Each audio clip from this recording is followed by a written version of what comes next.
Kid over there. We got Crave out in the area. I've met a lot of Freddie the Wizards over there.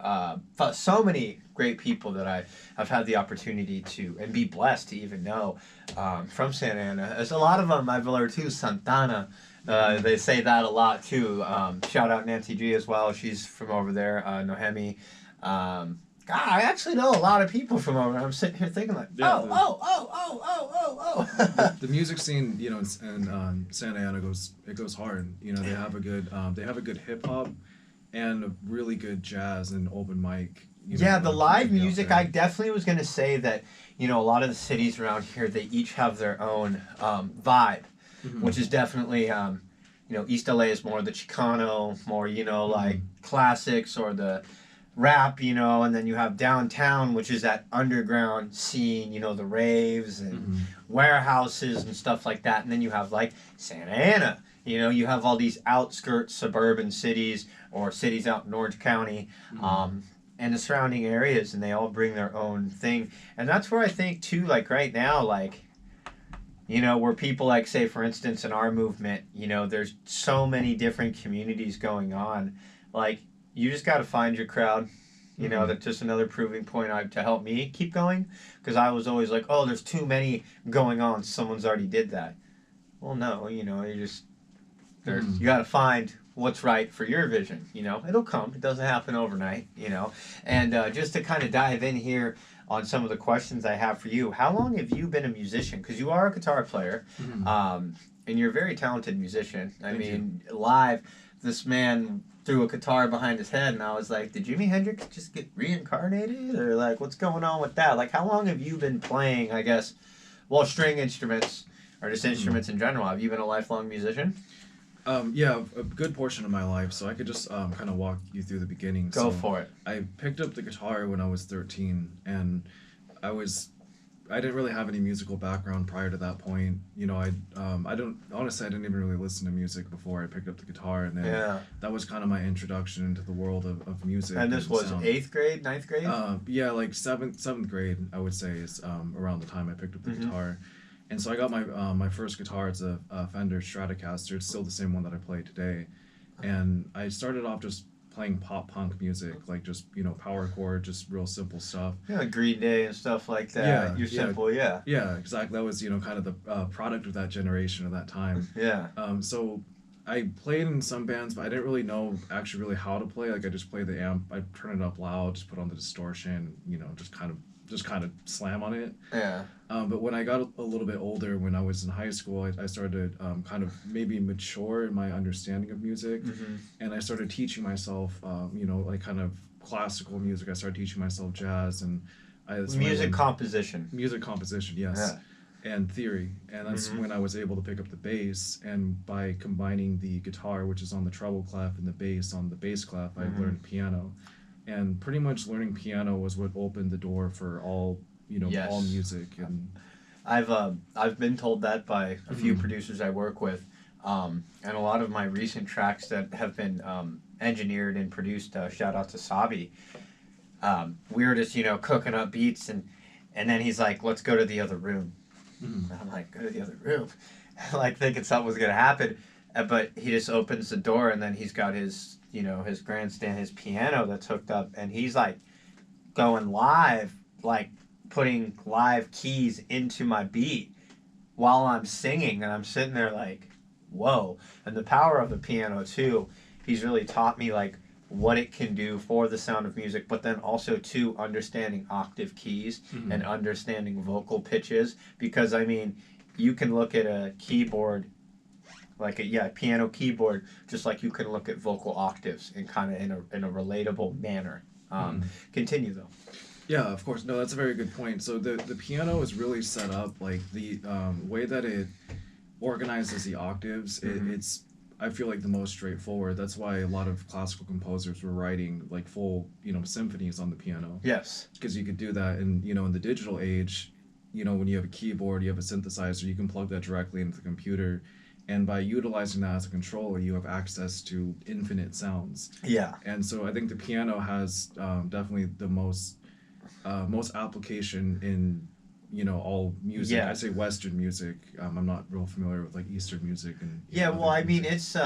it's all genre, subgenre. You Mm-hmm. have the jazz from the 20s and the Great Depression and Mm-hmm. stuff like that. Like, there's all these different times and eras. Like for hip hop, Mm-hmm. okay, it's like hip hop started in 1974, right, or 73, 74. Mm-hmm. Excuse me, and um, I mean, you heard it began, and then the '80s came around, and you got the Beastie Boys, Run DMC, MC Hammer, E40, Too Short. You got your '80s rappers, Ice T, so many great ones to name, and then you get your '90s. Start to get your gangster rap. You get your Mm-hmm. NWAs. You get your Eazy-E's, your Tupacs, your Biggies, and then you get 2000. So it all comes in stages, and that's exactly the same thing with jazz music or anything for that nature. And for you, so you really started to take it more of in a subconscious manner of understanding it, Mm-hmm. putting it together.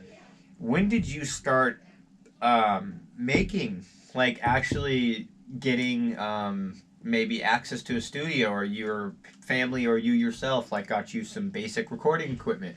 When did Sad Planet really come together, and when were the first songs made?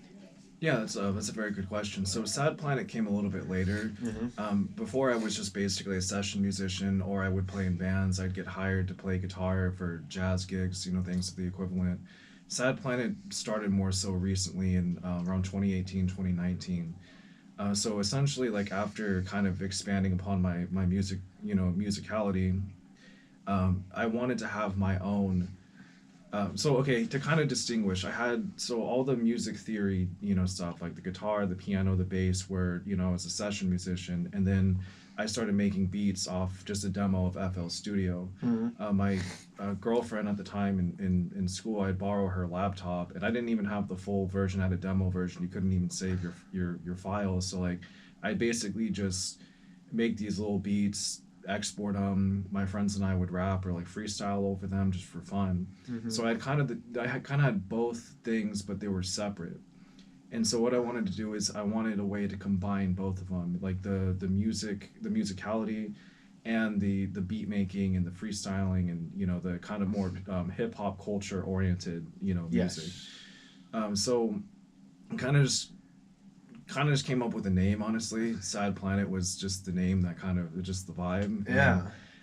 I also had a creative partner at the time that basically was a filmmaker and a photographer. So we made a Sad Planet film series. So I created this character named Sad Planet, who was in our YouTube film series, and then also subsequently created a band that was Sad Planet, and then the band, the band, the music, the character, everything was it just Sad And Planet, then everything. and that's just kind of, you branded yourself, and then that was that. Just Sad Planet, it was just the name, it was just the vibe. Yeah. And so so about 6-7 years as Sad Planet, but overall as a musician, you'd say what, about 13-14 years in total? I mean, probably at this point now, like 17, 18 years of playing the guitar.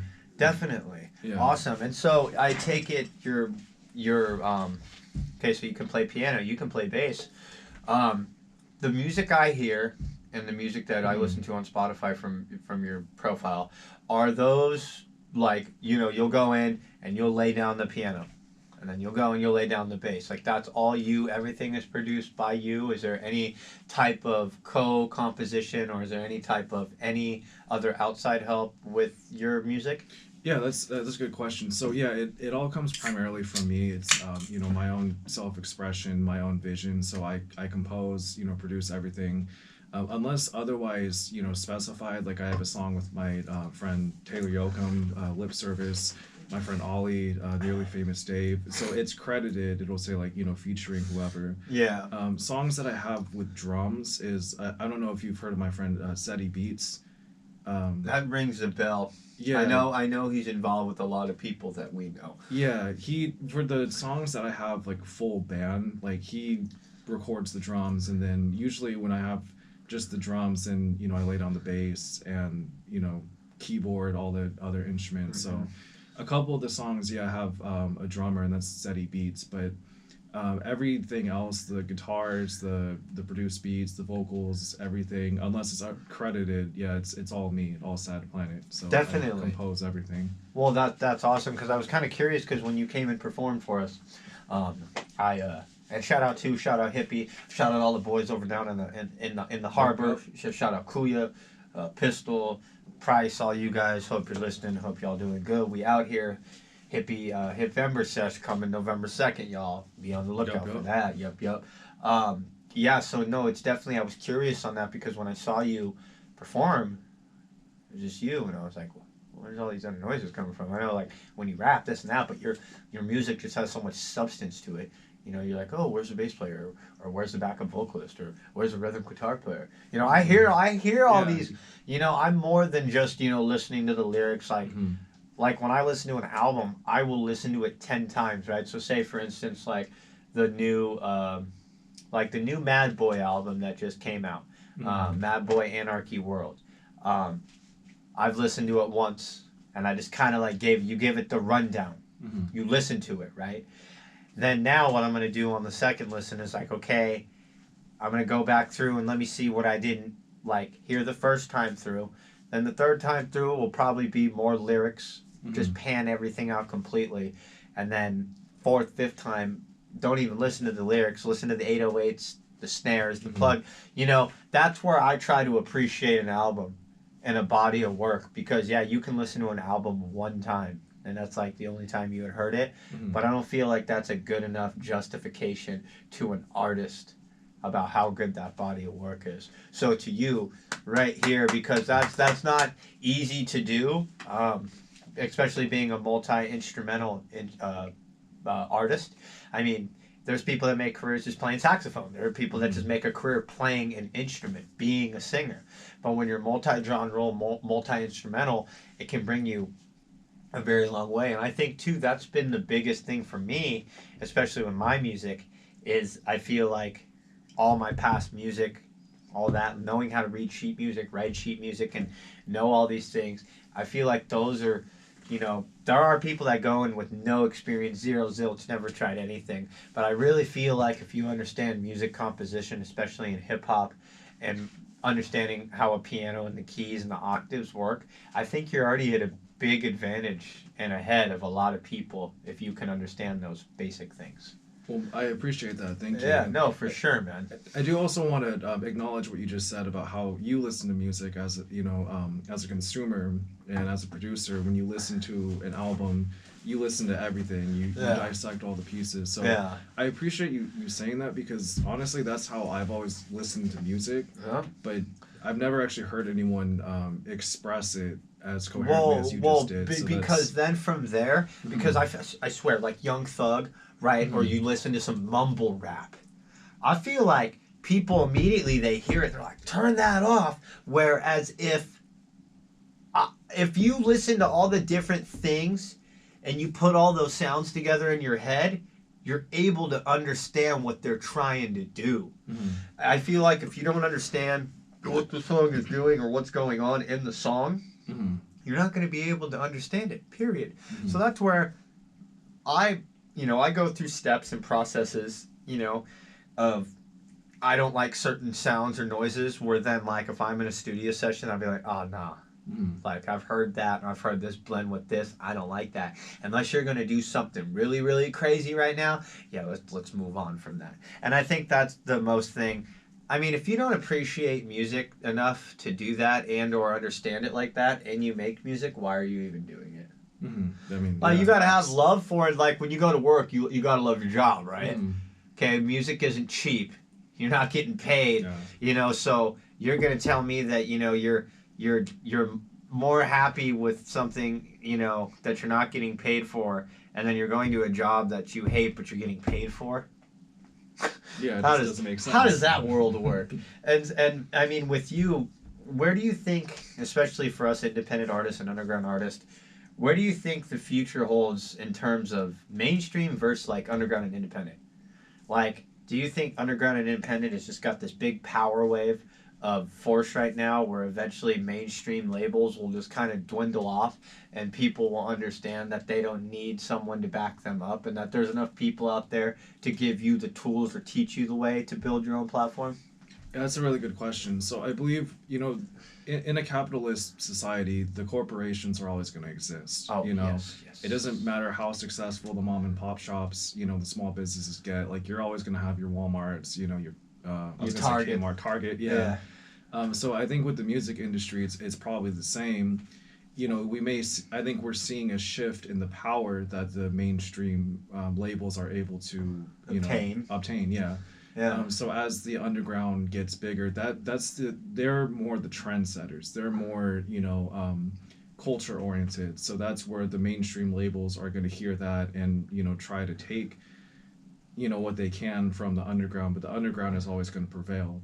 And I think that with, the internet and the age of social media and the fact that we're able to create, just from our bedroom pop and SoundCloud, Hyper pop, hyper pop, or whatever, man. But the fact that we're able to, that's much more accessible to the creator and to the community and everything. To the community, yeah.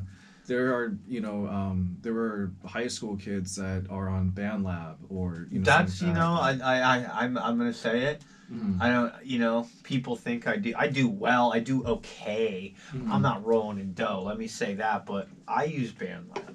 I don't have no snazzy studio, like I have access here. I do have access to Sabi and some other great people, but their time is valuable. Mm-hmm. So I respect who they are and I only ask when it's appropriate. And lately I've been vibing out in my garage. Mm-hmm. I've been learning just enough, but for me, the music is I see myself doing something with it. Don't get me wrong. I would love to, be an opener on a tour one day for someone and do like 10 shows, go to a few states.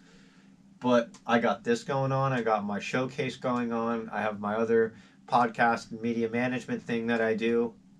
Like, there's more money behind the scene. And I will say I am better at that. It's fine. But I use the music and my talents that I do have to relate to all of you guys. And that's what makes it fun. Because people then I catch them off guard and they're like, oh, the podcast host got bars? Like, Yeah, it's a powerful thing. It is because, when you walk into a group of people and you got glasses and khaki high water pants on, you're not really making a great first impression, are you? Mm-hmm. But sad. If we're just tuning in here. We're just getting going. But guys, just to remind you, we are on KQBHLP in Los Angeles, California, on 101.5 FM, a community service of the Boyle Heights Arts Conservatory, broadcasting live on your FM dial and streaming on KQBHLA.com, our new web ID. And guys, thank you for joining me on another Sunday evening. I know we got work coming up. We have one more day of the heat. As I mentioned, stay hydrated, drink water. You want it? I got it. I'm dripping like water. You want it? I got it. Dripping like water. Man, see, water, water is a free, natural resource of this earth. But we put it in plastic bottles and overcharge people for it. But, people complain about the price of gas. You ever look at the price of a gallon of water? Yeah, the to commodify water is like similar to how they commodify sound.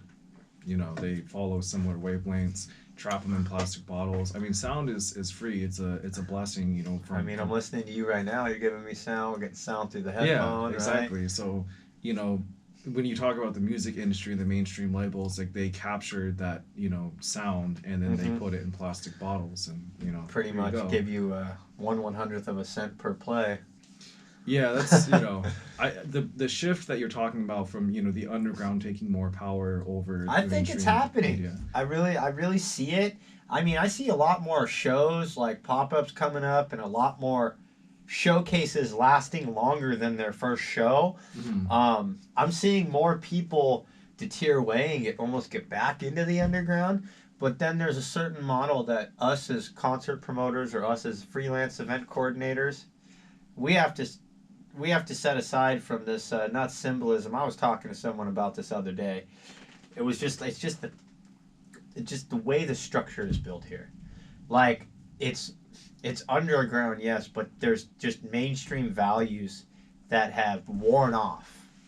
And you know that's my biggest thing is that we want to, you know, like I was telling you, we never want to leave artists discouraged, whether you're on our show, whether you're on our platform, whether you're on the podcast, the radio show, you perform at Hippie Fest, or we get you at other events that we work with. We never want anyone to feel like they weren't valued or they didn't gain anything. I want everyone to leave with smiles, happy. Like we already have like a bunch of you guys returning, inquiring and stuff for future shows, not this show, but the show after because they got something coming up, you know, stuff like that. Like, we're making that impact, you know, and that's where now too, like we're letting people set our value. We're tired of determining what people are worth. Mm-hmm. You know, we're over it. You know, we're like, let's see how good we've done. Let's take it from the other side. Mm-hmm. Take the power back into, you know, the hands of the community. Exactly. Yeah. Let you guys decide. Mm-hmm. Because you know what? If you only have $5, and I understand that you have a family and that a $20 thing of diapers is more important, then okay, that's fine. But you still have $5 you are willing to take away from that pot of diapers to donate to us. That goes to show you we still made an impact on that person's life. They see, well, okay, these guys help me. They acknowledge me as an artist. And that's number one. You know, shout out to everybody we have worked with and everybody that has continued on with me on this journey. We're actually coming really close to the 1-year anniversary of being live on air. Nice. Yeah, it's been fun. This summer's been just a little different because we had a lot going on, some personal stuff and regrouping because so much is like, I had to step back just to kind of like really be like, okay, dude, this is going now. You've got to readjust, lock in. So, you know, dealing with some stuff, cleaning some slates, and, you know, I decluttered. That was a big one. Do you ever feel sometimes like you get pretty cluttered and you're just our personal life always, of course, but just this, you know, stage act or this your music, whether you think, oh, and then you realize, damn, I was doing too much, you know, like going too quick. That helped me a lot when I took a step back. Have you done that in this journey you call music? That's, you know, that's pretty much a story of my entire life right now. And, you know, life imitates art, art imitates life. So, yeah, I'm in the process of a massive shift of decluttering everything. Yay or nay, as my mom and dad would say. Yeah, yay, 100%. Yeah. You spoke truth to the struggle. Exactly, right? But, guys, we are going to take our first little brief intermission here. I am currently sitting down with Sad Planet. Great, very talented multi-instrumental instrument player. Sorry, man, I'm all over the place. This heat, it's the heat getting to our brain. The heat's in our brain, bro.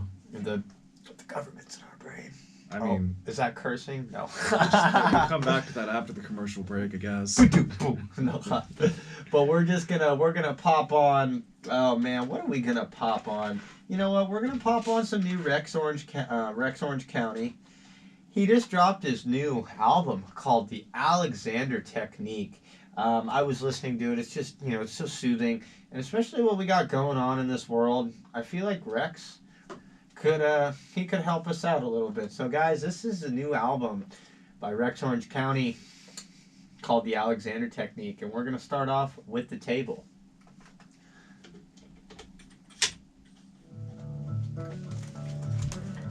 Good choice.